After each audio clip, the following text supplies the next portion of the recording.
বাংলাদেশ জামাত ইসলামী একটি মজলুম সংগঠন।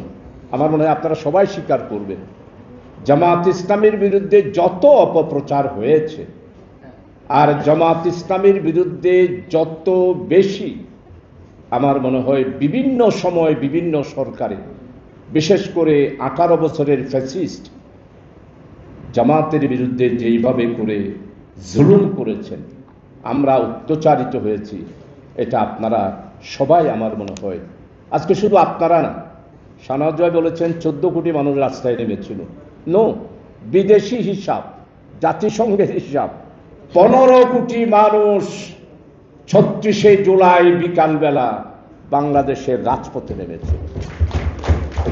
ডক্টর ইউনূস যেটি জাতিসংঘে ভাষণ দিয়েছেন, এই ভাষণের পরেই বাংলাদেশে যখন আসলেন তখন এই রিপোর্টটা ওনারা প্রকাশ করেছেন।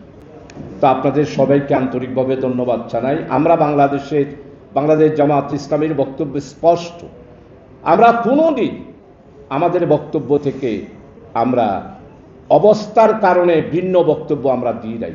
আমাদের বক্তব্য একটাই, মানবতার কল্যাণ চাই, ইনসাফ ভিত্তিক একটি রাষ্ট্র চাই, বৈষম্যহীন একটি রাষ্ট্র চাই।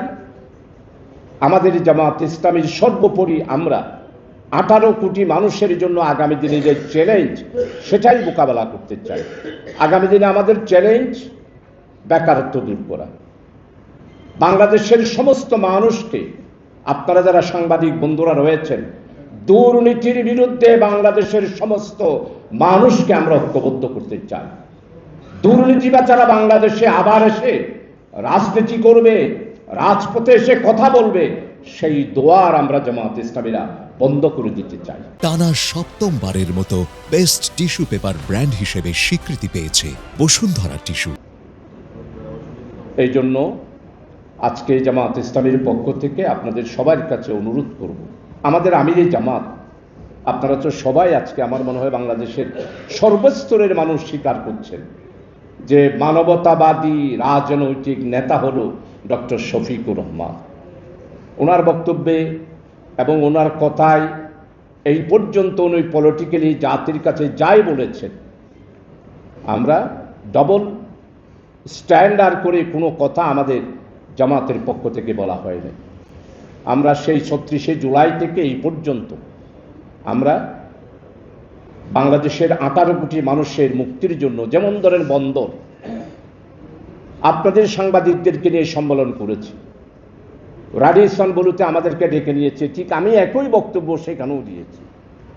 এরপরে আমাদের মাননীয় প্রধান উপদেষ্টা ডক্টর ইউনূস সাহেবের বিনিয়োগ নির্বাহী পরিচালক শাকিফুল ইসলাম হারুন সাহেব, ওনার সাথে 2বার সাক্ষাৎ হয়েছে, আমরা একই কথা বলেছি। আমরা বলেছি ইনভেস্টমেন্ট আমরা চাই, বন্দরকে প্রযুক্তির দিক থেকে সিঙ্গাপুরের মানে আপনারা নিয়ে যান, আমরা সেটাও চাই, কিন্তু দেশের স্বাধীনতা সার্বভৌমত্বের স্বার্থ বিকিয়ে দিয়ে আমরা কোনো পদক্ষেপ কোনো অবস্থায় গ্রহণ করতে পারি না।